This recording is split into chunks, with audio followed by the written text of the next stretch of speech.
Hello. Hello sir साहिब। सत्साई बहन जी, सत्साई।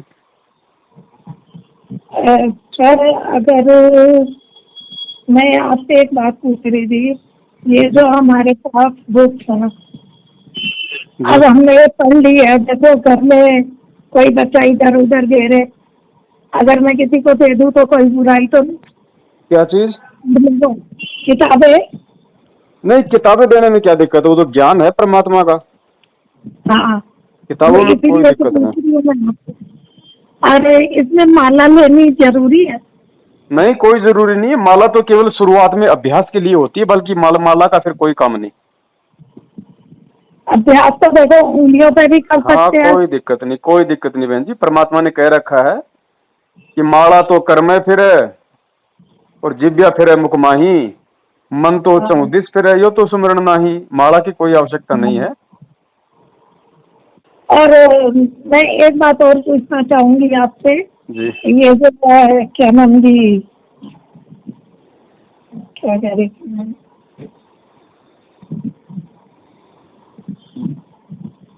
हाँ, मैं ये पूछ रही थी, हाँ अगर मान थोड़ा बहुत जैसे उसमें लिखा है टीवी नहीं देखना, हाँ। तो पिक्चर मैं देखती नहीं, कोई सीरियल वगैरह देख सकते हैं?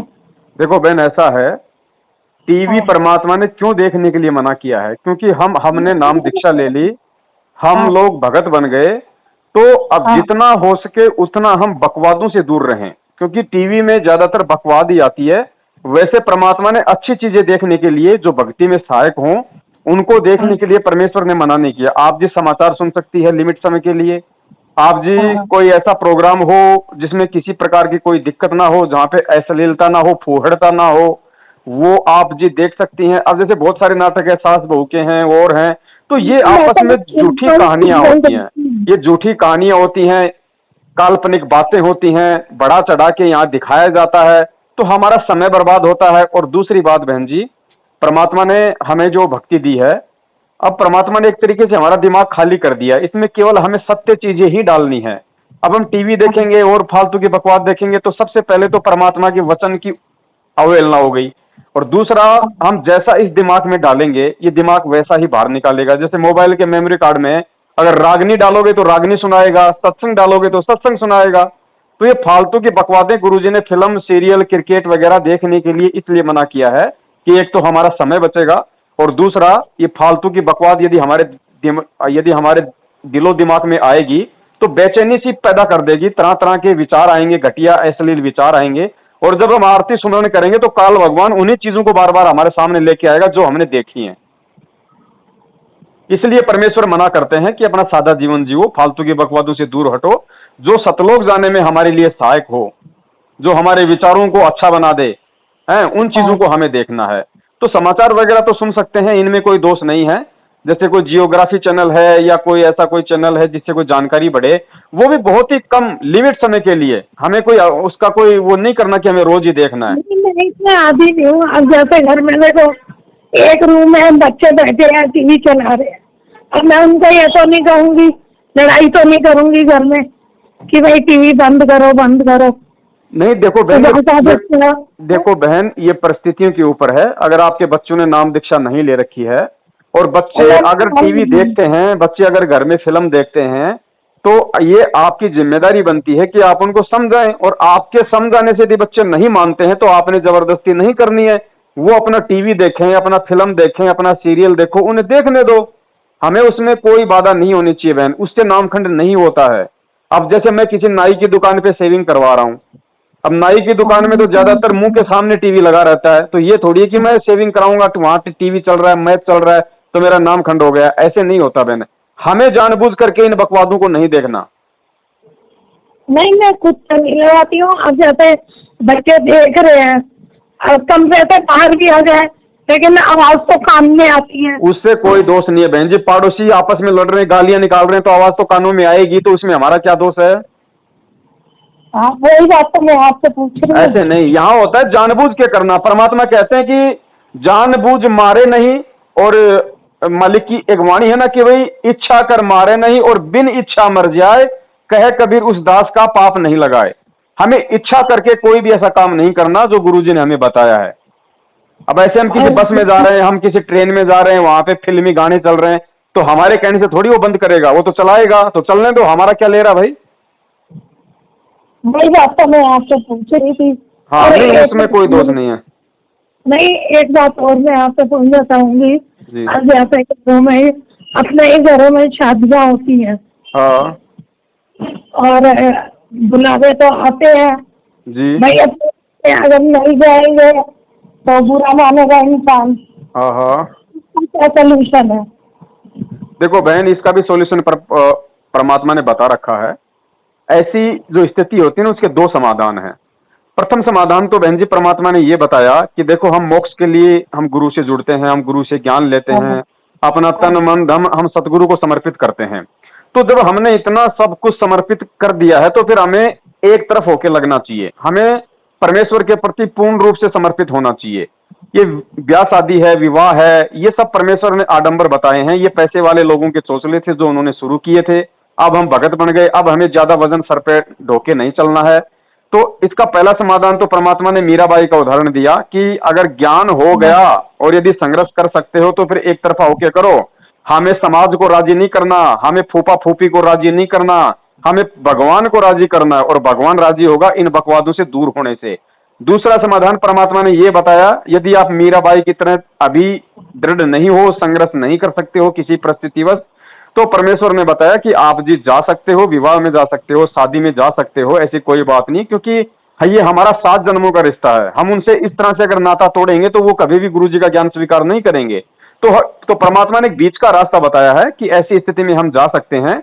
और यदि सामने वाला यदि ब्याह कर रहा है, शादी कर रहा है, और यदि जैसे बहन है या कोई और बहुत अच्छा कोई रिश्तेदार है, यदि उसको पैसे टके की भी जरूरत है तो आप उसकी आर्थिक मदद भी कर सकते हो उधार रूप में। और आप वहां शादी में जाइए, आप वहां पे उनका सहयोग कीजिए, काम करवाइए। लेकिन परमेश्वर ने जो भक्ति मर्यादा बताई है उनमें रह के करना है। हमने उनके पूजा पाठ में, उनके नारियल फोड़ने में, उनके फेरे वारे करवाने में, उसमें सहयोग नहीं करना। सहयोग करना है वहां जो आदमी आए उनको पानी पिलाइए, खाना खिलाइए, उनके साथ बैठो तो परमात्मा की चर्चा करो। और जब हम वहां पे जाते हैं, खाना खाते हैं, तो परमेश्वर ने बताया भैया अपना, मैंने आपको अन्नदेव की आरती दे रखी है 2 टाइम की, अपना खाना खाने से पहले और खाना खाने के बाद अपने अन्नदेव की आरती करो तो आपके ऊपर कोई भार नहीं चढ़ेगा। बाकी लेना देना, ये तिलक निकलवाना, पाटे पे चढ़ना, ये करना, हमें और आडंबर बिल्कुल भी नहीं करना वहां पे। वो तो खैर मैंने सोच लिया। बस, और जब ज्ञान हो जाएगा तो बहन काहे की शादी, काहे का भात, कोई नहीं जाएगा, कहीं नहीं जाएगा। और ये थोड़े दिनों का संघर्ष है, इसीलिए हमें परेशानियां उठानी पड़ रही हैं। जब जब कुछ ही समय में जब परमेश्वर का ज्ञान पूरे विश्व में जाएगा, सर्वत्र भगत ही भगत होंगे, और सभी लोग जब मर्यादा निभाएंगे तो मर्यादा तो तुड़वाने वाला कोई मिलेगा ही नहीं बहन। हाँ, ये भी है। तो तब तक हमें भी थोड़ा सा मतलब संघर्ष करना पड़ेगा। हाँ, तो जहां तक हो सके वहां तक वहां जाने से बचो। और फिर भी यदि ऐसी कोई आपत्ति आ जाती है, ऐसा यदि कोई बिल्कुल मजबूरी होगी कि साहब यहाँ तो जाना ही पड़ेगा, तो वहां फिर बहन जी जो भक्ति विधि और जो भक्ति क्रिया परमेश्वर ने बताई है उनमें बाधा उत्पन्न ना हो। बाकी आप जाओ, बैठो, उठो, खाओ पियो, परमात्मा ने ऐसे मना नहीं किया। ठीक है। और भगत जी, मैं एक बात और पूछना चाहती हूँ। जी। अगर अपने घर में अपनी औलाद निकम्मी है, क्या करना है? अपनी औलाद ही निकम्मी हो, जी इसका क्या समाधान है? बहन जी, औलाद तो परमात्मा की निकम्मी है, बताओ, फिर भी परमात्मा सहन कर रहे हैं ना। औलाद तो परमात्मा की निकम्मी है, फिर भी परमात्मा सहन कर रहे हैं। तो हमें परमात्मा पाठ पढ़ा रहे हैं कि भैया यहाँ कोई किसी का नहीं है। जब मेरे बेटा बेटी, मेरे रिश्तेदार, भाई बंधु मेरे नहीं हुए तो तुम्हारे कहां से हो जाएंगे भैया। तो परमेश्वर ने कहा कि ठीक है, उनकी करनी वो जाएंगे, अपनी करनी हम जाएंगे। और परमेश्वर कहते हैं भाई कबीरा तेरी झोपड़ी गलकटियन के पास, जो करेगा सो भरेगा, तू क्यों भया उदास। एक ही परिवार में 2 व्यक्ति, एक जहर पी रहा है, एक दूध पी रहा है, तो भैया जो जहर पिएगा वो मरेगा, दूध वाला नहीं मरेगा। आप और हमारा काम अपने बच्चों को समझाना था। हमने उनको परमात्मा के मार्ग पर लगाने के लिए संदेशा दे दिया। अब वो नहीं मान रहे हैं तो उनका कोई कुसंस्कार है, इसमें आप और हमारा कोई दोष नहीं है। और ना हमें इसमें कोई दुखी होना चाहिए, हमें इसमें परेशान भी नहीं होना चाहिए, क्योंकि बहन जी हर जीव आत्मा का यहाँ पे अपना अपना संस्कार है। क्या पता आज से पहले आप कहाँ थे, आपके बच्चे कहाँ थे, और मरने के बाद आप कहाँ जाओगे, बच्चे कहाँ जाएंगे। ये तो जीते जी का जंजाल है। तो जीते जी के जंजाल को परमेश्वर के ज्ञान को आधार बना के हमने यही काटना है बहन जी। ठीक है। थोड़ा सा परमेश्वर दया करें, जितना हो सके गुरुदेव के सत्संग सुनो, ज्यादा से ज्यादा सत्संग सुनो। हर सत्संग में परमात्मा ने समाधान बता रखे, एक एक समस्या के 10-10 समाधान बता रखे हैं गुरुदेव ने। और फिर भी बहन यदि कोई ऐसी कोई भूल चूक हो तो दास है सेवा में, आप जी भाई को फोन करिए। जहां तक परमेश्वर ने बुद्धि दी रखी है उस आधार से जरूर आपस में कोई समाधान निकलेगा। और अगर कोई हम नया काम करें, हाँ नया काम करो, परमात्मा ने कब मना किया भाई?